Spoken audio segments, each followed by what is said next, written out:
Familia more gwenge ma Kokwongoi, ward Malelane ka chung'od bura ma Marakwet West e county ma Elgeyo Marakwet koro yudo lal maduong' tok sienyruok mar lowo e puodho margi mar eka 1.5. Sienyruok mar lowo nobwogo jodak ma kono ka giwacho ni gima kamano pok notimore nyaka nene.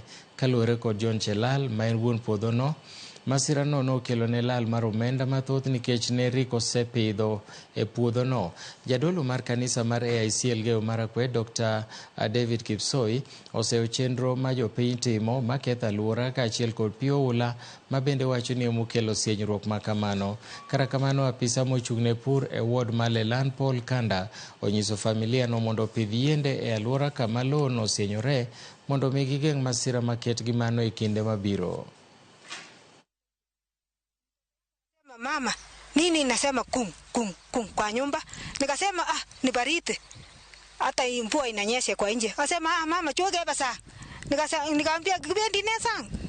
Akaenda nje kwa nje kidogo. Nikamwambia kuja nyumba. Akasema sitakuja. Maporomoko haya yalileta hasara kubwa sana.